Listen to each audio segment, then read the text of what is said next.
भगवान कृष्ण की वाणी रात को सोने से पहले और सुबह उठने के बाद जरूर सुने, आपकी जिंदगी बदल देगी। चलिए बिना देरी किए वाणी को सुनते हैं। गीता विश्व का एकमात्र ऐसा ग्रंथ है जो जीवन जीना सिखाता है। श्रीमद् भागवत हमें प्रेम सिखाती है और शांति प्रेम में ही निहित होती है। यदि आपके जीवन में प्रेम है तो ही आपके जीवन में शांति है। यदि आपके जीवन में प्रेम नहीं है तो शांति भी नहीं है। प्रेम चाहे भौतिक जगत का हो या ईश्वरीय प्रेम हो। दुर्योधन के जीवन में सब कुछ था लेकिन प्रेम नहीं था। उसके मन में तो अहंकार, ईर्ष्या और द्वेष था जिसके मन में ये घर कर जाते हैं। उसका पतन निश्चित रूप से तय है। जो स्वार्थ की मनोदशा से किसी से प्रेम करते हैं, गीता के अनुसार ऐसे प्रेम को सच्चा नहीं माना जा सकता है। भगवान और भक्त के बीच में अंतर भगवान ने तो नहीं बनाया। भक्त और भगवान के बीच के अंतर को खत्म करने के लिए ही गोविंद ने गीता का ज्ञान दिया। कलयुग में मनुष्य ने गीता से दूरी बनाकर अपने आप को गोविंद से दूर कर लिया। सततं कीर्तयन्तो मां यतन्तश्च दृढ़व्रता नमस्यन्तश्च मां भक्तया नित्य युक्ता उपास्ते। अर्थ है कि मेरे प्रति दृढ़ निश्चयी संकल्पित जो भक्त लगातार मेरा नाम लेते हुए कीर्तन आदि के माध्यम से मेरे गुणों का गायन करते हैं एवं मुझे प्राप्त करने के लिए प्रयास करते, मुझको बार बार नमस्कार करते हुए हमेशा मेरे ध्यान में मग्न होकर प्रेम से मेरी आराधना करते हैं। पत्रम पुष्पम फलं तोय यो में भक्त्या प्रयच्छति तदहम भक्त्युपहृतमश्नामि प्रयतात्मन। अर्थ है कि मेरे जो भक्त मेरे लिए प्रेम से पत्ता, फूल, फल, पानी आदि अर्पण करते हैं, उस उत्तम बुद्धि निष्काम निस्वार्थ प्रेम करने वाले भक्त द्वारा प्रेम से अर्पित किया हुआ सब कुछ मैं ग्रहण करता हूं। मेरा जो भक्त किसी भी जीवधारी से द्वेष भावना नहीं रखता, परंतु सभी जीवों का करुणामयी मित्र है, जो स्वयं को स्वामी नहीं समझता और झूठे अहंकार से दूर है, जो सुख दुख सभी परिस्थितियों में समान भाव रखता है, सहिष्णु भी है, हमेशा आत्मा में संतुष्टि रखता है, संयम का बर्ताव करता है और जो दृढ़ निश्चय के साथ मन तथा बुद्धि स्थायी करके मेरी भक्ति एवं आराधना में लगा रहता है, ऐसे भक्तजन मुझे अत्यंत प्रिय हैं। भगवान श्री कृष्ण जी ने कहा है, प्रेम वो नहीं जी छीनने से प्राप्त हो। गीता के अनुसार किसी से ज्यादा लगाव हानिकारक हो जाता है। किसी से अत्यधिक लगाव आशा की तरफ ले जाता है और आशा दुख का कारण बन जाती है। प्रेम यानी स्नेह, लगाव, चाहत अनेक नाम हैं इस भावना के। हम सब किसी न किसी से प्रेम करते हैं, माता पिता से, पत्नी से, संतानों से, परिवार या मित्रों से। माता पिता से हमें सुरक्षा प्राप्त होती है, पत्नी से आधार प्राप्त होता है, संतनु से अभिमान और परिवार तथा मित्रों से संतोष मिलता है।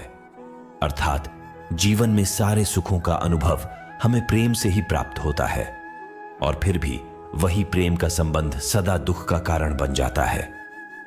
ऐसा क्यों होता है? प्रेम का स्वाद भी कभी मीठा तो कभी कड़वा क्यों लगता? क्या हम वास्तव में प्रेम को समझ ही नहीं पाते?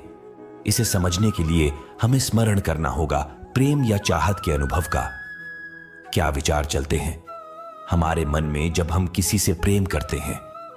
जब गहरे प्रेम का अनुभव होता है तो हम सोचते हैं कि उस व्यक्ति को हम सारा सुख दे दे, सब कुछ दे जो हमारे पास है। बदले में हमें किसी वस्तु की इच्छा नहीं होती। क्या यह सत्य नहीं? जब हम किसी को चाहते हैं तब हम उससे कुछ नहीं चाहते।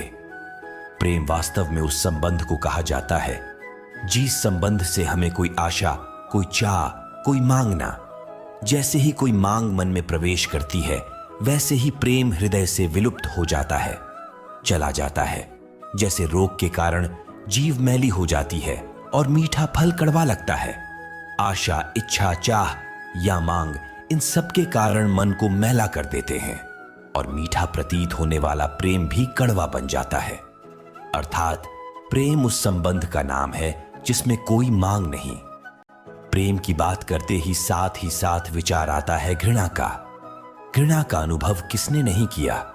किसी व्यक्ति का नाम सुनते ही मन में कड़वाहट आ जाए, हमारे अंतर में इच्छा जागे कि उस व्यक्ति का सर्वनाश हो, वही तो घृणा है।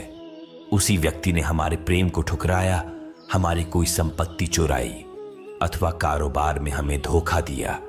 ऐसे कई कारण भी हम सोच लेते, लेकिन क्या वास्तव में किसी के कार्य का हमारी घृणा से कोई संबंध है? विचार कीजिए, एक धर्म के मानने वालों को दूसरे धर्म के मानने वालों के प्रति घृणा होती है। वहां तो किसी ने दूसरे को सीधा नुकसान नहीं पहुंचाया। हमारे मन में किसी के लिए घृणा क्यों जन्म लेती है? क्या इसका संबंध किसी के कार्य से है या सिर्फ हमारे मन से? विश्व के सारे धर्म तो प्रेम और शांति का संदेश देते हैं। वास्तव में जब कोई प्रेम संबंध तोड़ता है तो हमें डर लगता है कि हम जी नहीं पाएंगे। हम सभी जानते हैं भगवान श्री कृष्ण और राधा के प्रेम के बारे में।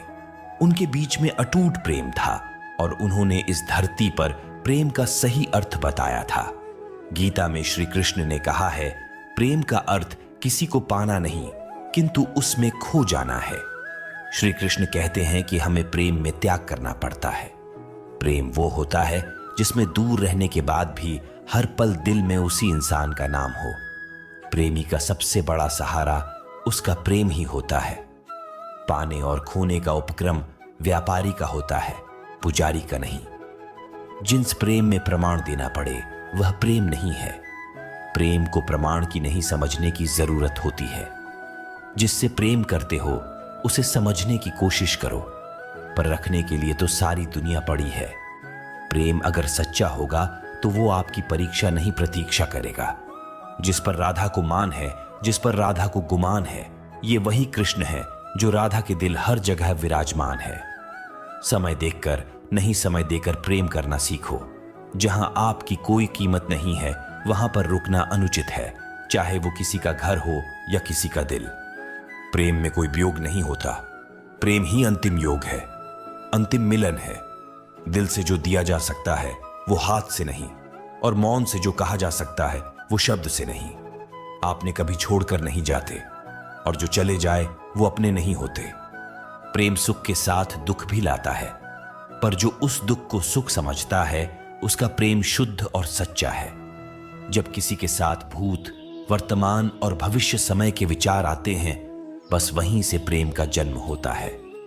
किसी से प्रेम करने की कोई वजह नहीं होती। प्रेम तो सिर्फ प्रेम है।